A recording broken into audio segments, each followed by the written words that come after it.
Hello friends, मैं अफसा स्वागत करती हूँ आपका हमारे YouTube channel Power of Education UG में।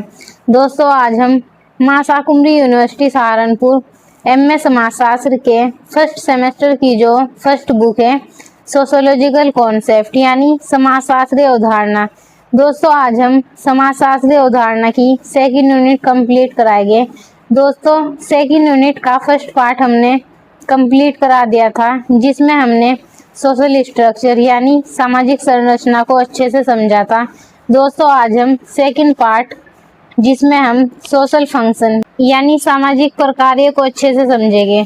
तो चलिए दोस्तों, सामाजिक प्रकार्य को अच्छे से समझने के लिए हम मानव शरीर यानी ह्यूमन बॉडी का उदाहरण लेते हैं। दोस्तों, जिस प्रकार हमारे शरीर को जिंदा और स्वस्थ रहने के लिए हाथ, पैर, दिल और दिमाग अपना अपना कार्य करते हैं, ठीक उसी प्रकार समाज को भी सुरक्षित रहने के लिए समाज के अलग अलग हिस्से अपना अपना कार्य करते हैं। दोस्तों, सबसे पहले हम इसका अर्थ देखते हैं कि सामाजिक प्रकार्य का अर्थ क्या होता है।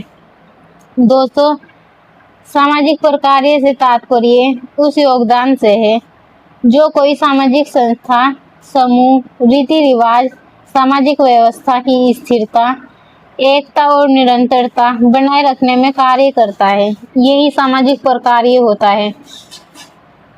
दोस्तों, अब हम रॉबर्ट के मर्टन के अनुसार सामाजिक प्रकार्य की परिभाषा देखते हैं कि सामाजिक प्रकार्य की परिभाषा देते हुए रॉबर्ट के मर्टन ने क्या विचार दिए।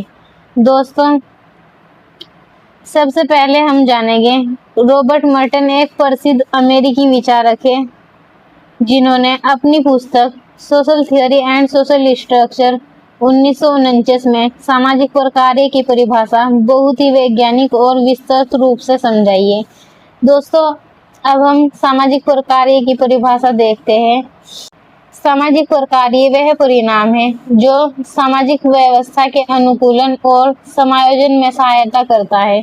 दोस्तों, रॉबर्ट के मर्टन ने अपनी डेफिनेशन में दो ऐसे वर्ड्स बताए हैं जिनको हम अच्छे से समझेंगे।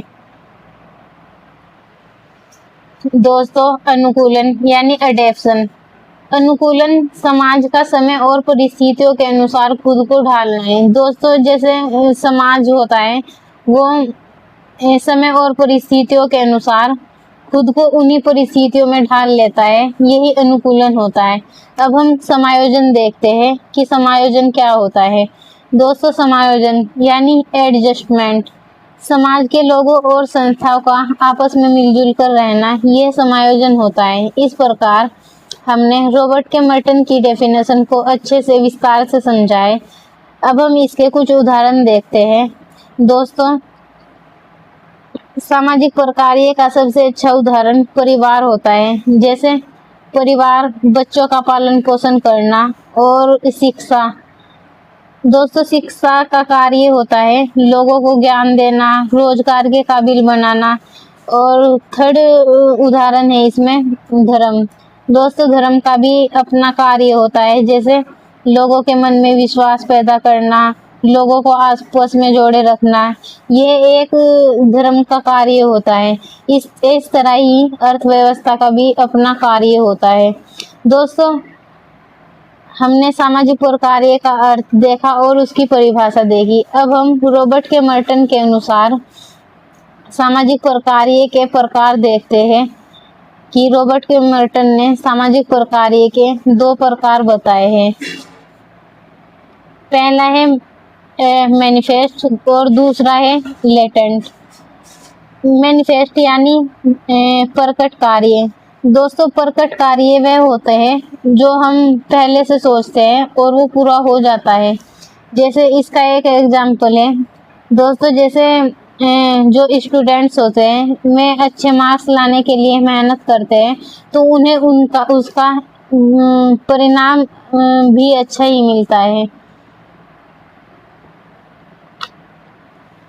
दोस्तों, अब हम लेटेंट यानी अप्रकट प्रकार्य देखते हैं।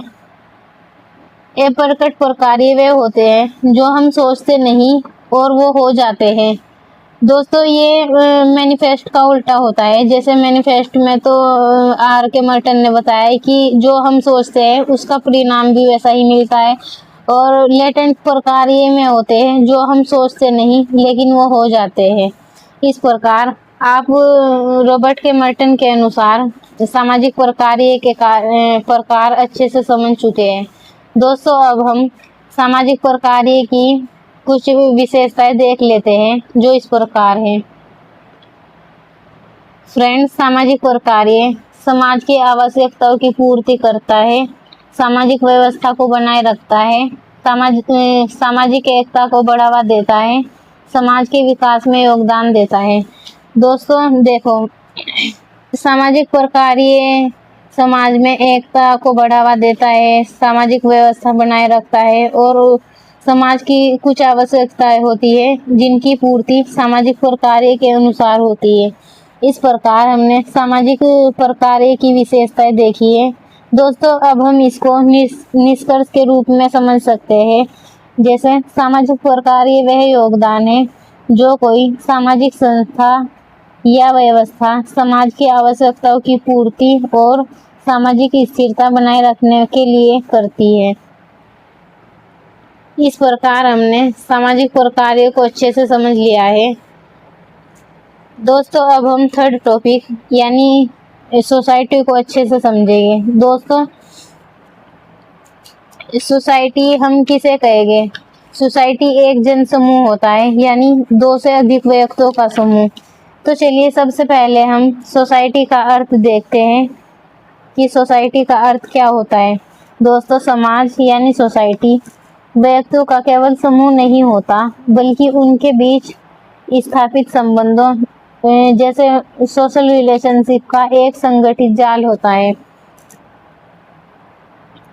दोस्तों जो समाज होता है वो केवल व्यक्तियों का समूह नहीं होता बल्कि उनके बीच जो सोशल रिलेशनशिप पाए जाते हैं उनका एक संगठित जाल होता है।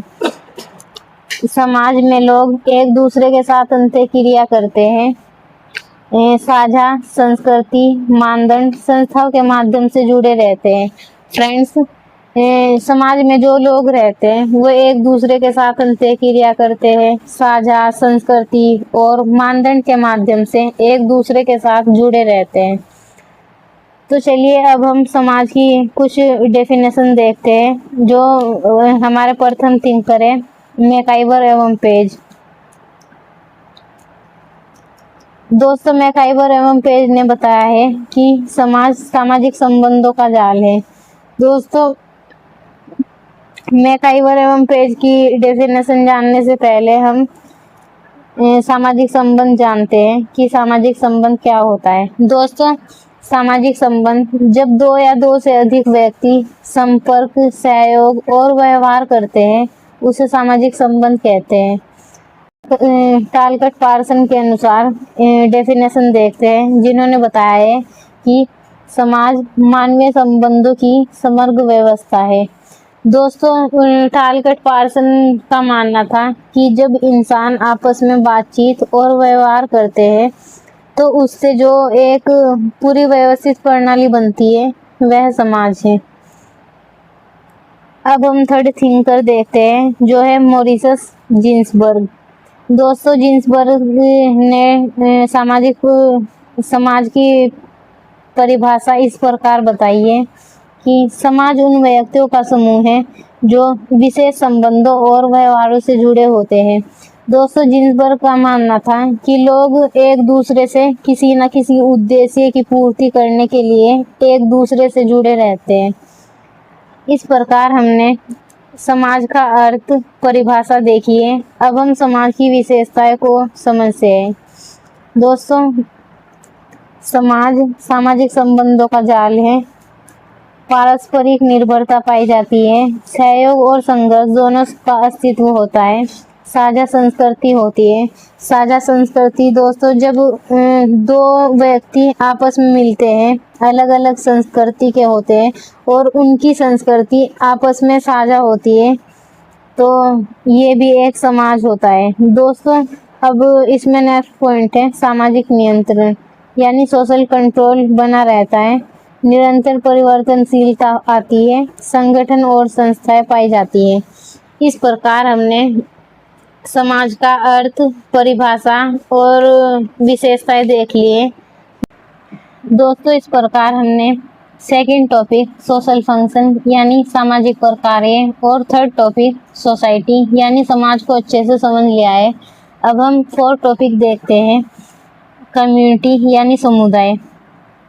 दोस्तों, समुदाय का सबसे पहले हम शाब्दिक अर्थ देखते हैं कि समुदाय क्या होता है। दोस्तों, समुदाय शब्द अंग्रेजी के कम्युनिटी शब्द का हिंदी रूपांतरण है, जो लैटिन भाषा के कॉम तथा म्यूनिस से बना है। दोस्तों, कॉम का अर्थ होता है एक साथ यानी टुगेदर और म्यूनिस का अर्थ होता है सेवा करना यानी टू सर्व। इस प्रकार समुदाय का अर्थ होता है एक साथ सेवा करना। दोस्तों, समुदाय किसी उद्देश्य को प्राप्त करने के लिए नहीं, बल्कि समाज में लोग एक साथ रहकर समुदाय बनाते हैं ताकि उनका सामान्य जीवन व्यतीत हो सके। दोस्तों, अब हम इसका अर्थ देखते हैं कि समुदाय का अर्थ क्या होता है। फ्रेंड्स, समुदाय वह सामाजिक समूह है जिसमें लोग एक निश्चित भौगोलिक क्षेत्र में रहते हैं, आपस में सामाजिक संबंध रखते हैं तथा समान जीवन शैली, हितों और भावनाओं को साझा करते हैं। दोस्तों, समुदाय वह होता है जिसमें लोग आपस में सामाजिक संबंध और सामान्य जीवन शैली, हितों और भावनाओं को साझा करते हैं, वो समुदाय होता है। दोस्तों, अब हम समुदाय की परिभाषा देखते हैं। इसमें प्रथम थिंकर है मैकआइवर एवं पेज। मैकआइवर एवं पेज ने बताया है कि समुदाय सामाजिक जीवन का वह क्षेत्र है जहाँ सामाजिक संबंधों का पूर्ण विकास होता है। इसका अर्थ होता है दोस्तों, एक ही जगह रहने वाले लोगों के बीच जब गहरे संबंध बन जाते हैं तो वह क्षेत्र समुदाय कहलाता है। दोस्तों, जैसे समाज में लोग रहते हैं, एक साथ रहते रहते बहुत टाइम हो जाता है, जिसमें आपस में गहरे संबंध बन जाते हैं, तो वे एक समुदाय बन जाता है। दोस्तों, अब हम सेकंड थिंकर देखते हैं। सेकंड थिंकर है बोगार्डस। फ्रेंड्स, बोगार्डस के अनुसार समुदाय एक ऐसा सामाजिक समूह है जो निश्चित क्षेत्र में रहता है, जिसमें हम की भावना पाई जाती है। दोस्तों, सबसे पहले हम की भावना को देखेंगे कि हम की भावना क्या होती है।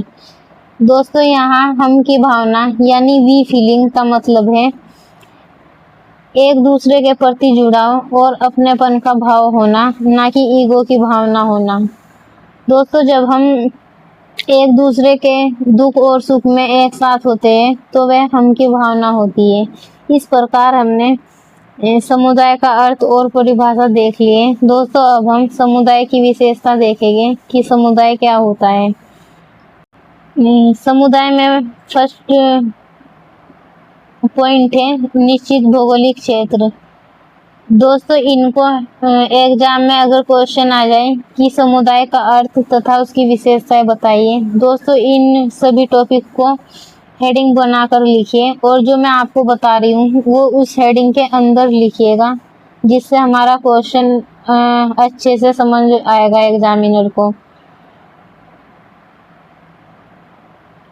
दोस्तों, निश्चित भौगोलिक क्षेत्र वह होता है जहाँ समुदाय के लिए एक निश्चित स्थान होता है जहाँ लोग एक साथ रहते हैं, ये एक निश्चित भौगोलिक क्षेत्र होता है। दोस्तों, सेकंड पॉइंट है इसमें हम की भावना। हम की भावना को दोस्तों मैंने अभी समझाया है कि हम की भावना क्या होती है, लेकिन हम इसको फिर से देखते हैं। दोस्तों, जब सदस्यों के बीच आपसी जुड़ाव, एकता का भाव होता है, वे एक दूसरे के दुख और सुख में साथ देते हैं, तो वहाँ हम की भावना पाई जाती है। अब हम थर्ड पॉइंट देखते हैं। थर्ड पॉइंट क्या होता है दोस्तों? थर्ड पॉइंट है सामान्य जीवन शैली। फ्रेंड्स, एक समुदाय के लोगों का रहन सहन, खान पान, जीने का तरीका बिल्कुल एक जैसा होता है, जो समुदाय की एक विशेषता होती है। अब हम इसमें नेक्स्ट पॉइंट देखते हैं, जो है सामाजिक संबंध। दोस्तों, सामाजिक संबंध वह होता है जब दो से अधिक लोग आपस में रहते हैं, व्यवहार करते हैं, तो वह सामाजिक संबंध होता है। नेक्स्ट पॉइंट है इसमें स्थायित्व। दोस्तों, समुदाय अस्थायी समुदाय नहीं होता, बल्कि यह स्थायी समूह होता है जो लंबे समय तक बना रहता है। अब हम इसमें नेक्स्ट पॉइंट देखते हैं, सामुदायिक हित। फ्रेंड, सामुदायिक हित, इसमें लोगों के लक्ष्य और हित यानी इंटरेस्ट एक समान होते हैं, जिनके लिए वे मिलकर काम करते हैं। यह सामाजिक विशेषता होती है। दोस्तों, अब हम इसका निष्कर्ष के तौर पर इसको लिख सकते हैं कि समुदाय एक सामाजिक समूह होता है जिसमें लोग किसी निश्चित क्षेत्र में रहकर आपसी संबंधों, समान संस्कृति और सामाजिक हितों को साझा करते हैं, उसे समुदाय कहते हैं।